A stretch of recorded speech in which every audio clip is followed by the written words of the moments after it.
came out of the United States Navy and went back to Austin to finish law school, and went to work in a law firm while I was in law school. And I had the great privilege to try 12 lawsuits before I graduated from law school. Of course, now if you can try 12 lawsuits in 10 years, you're great. But and they were big cases, understand. County court, justice court, one district court case. But I had 12 of them, and then graduated from law school. Ended up in Dallas, and went to work for Lucian Touchstone.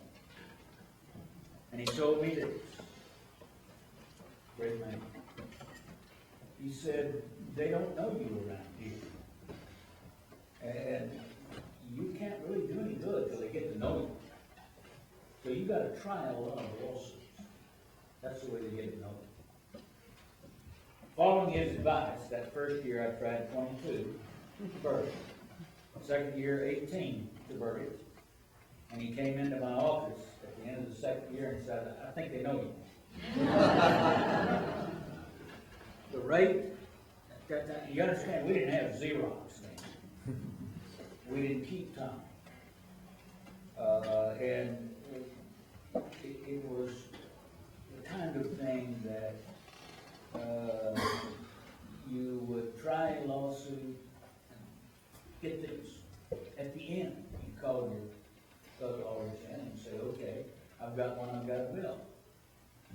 And so they'd sit down in the room and you tell them all the things you did in that lawsuit. I answered it, I looked at it, I did this and did that. And they'd be writing down on a piece of paper. And when you finish, you say, okay, let's see what everybody thinks the fee ought to be. And you measured it by days. You count up in your mind. You say, that's probably took about a day. You come up with a figure and then you all take it blended. That would be your fee. If you've done well, you charge a little more. If you've done not so good, you charge a little less. And it worked fine. Until the insurance companies realized, and this is private practice. The insurance company realized that the lawyers were getting to them on the fees. Well, they really weren't. But they thought they were. So they demanded, and I can remember the day, you have to start keeping time on these files. Keeping time. For God's sake. But we started keeping time. And as it turned out, the insurance companies paid twice as much. Because we hadn't figured out all we were doing. And you know, like I said, it's an insurance company. He dang sure knows about that. What is happening? Where are we? Now, listen to all this, and I think the word will be speaking. By the way, let me just mark this group like this. You would have no trouble getting the word of any of these gentlemen on anything, and you don't need it with me. Because it's good as good. Every single one. It's an amazing thing. You can't say that about many people today, can you? Anyway, it's a great time. I tried a lot of lawsuits of necessity. I didn't understand that I ought to settle it until I was taught by a jury. Frankly, I want to do that. I have enjoyed this profession, and I think it has changed dramatically. And I mean dramatically from the time I came out of the Navy and started in Austin. It has changed dramatically. I'll give you an example. We always worked on Saturday. Yeah, we really did. And we always wore a suit during the week. And for a while, I had. You all have a hat? We had to have one. And we wore it. And we wore a suit during the week. And then on Saturdays, we'd go down and we'd take the luxury of walking down the street to get a cup of coffee to the Baker Hotel. How many remember the Baker Hotel? $5. And we'd go get a cup of coffee. So we walked down with Mr. Lucian Touchdown, grand man. And there were 4 of us there, and we were sitting in the Baker Hotel coffee room, having a cup. And the bellboy comes in. And he goes straight to Lucian Touchdown. He says, Touchdown, there's a telephone call. And he gets up and walks to the phone out there and answers it. And he gets sort of white. And then he comes back and he can barely walk. Well, what it was a call from a claimant's lawyer. And I mean, one heck of a fine claimant's lawyer. Bob Wood. Couldn't beat that. He sued. And he called Lucian because he filed a lawsuit against Learjet. Lucian had represented Learjet for a long time.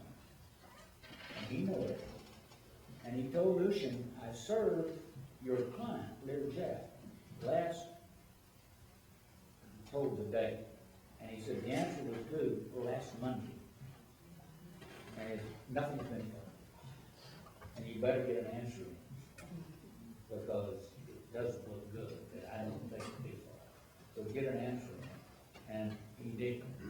That Monday morning, bright and early, down at the district clerk's office. We weren't emailing in, we were handing it to him. And he filed an answer. And Bob Wood didn't think twice about it. He didn't take the default. He called the opposing lawyer he knew, respected, and he asked him, don't you want to get an answer in on your client's case? That's the way it used to be, people, and it was really good. Frank and I know that. We've been fighting each other, and it's a grand battle for a lot of years. And I have the greatest respect for that man and work. Heck, he's a good lawyer. That's the best cross-examiner I know. Anyway, the law practice has changed, and it's not for the good, people. I tell you, it's not for the good. The Bob Woodwards of the world, there's many of them out there now, that race for that courthouse and get that default. You can't be sure when they give you your word, their word, that is good scope, like it is for all of these. It's changed. The whole thing has changed. The way we practice, it is now a battle of motions and discovery and paper and all that, on and on and on. At enormous cost to the client. What's the benefit? Oh, it's not equal to the cost. We have tried lawsuits in the past. Generally, we take one deposition, maybe the doctor's deposition, 2 claims from the doctor, and that was about it. Had a young lawyer say to me one time, you got a witness in this case and you haven't deposed him. How are you going to question him on the stand? How are you going to question him on the stand? I never took that position. Nobody did. And I said to him, I'm a lawyer and he's a layman.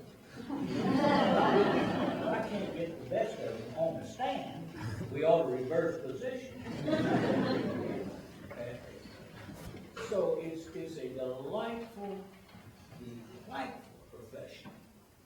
And look up here, caliber of these people. Tremendous. It's just tremendous. And yes, you're losing them. I've got a long time to lose a bunch of them, but I'm not going to be that long. I'm 81. I'll be 82 in March. Still work full day. And I still love this profession. I still think the world of all these lawyers until you burn me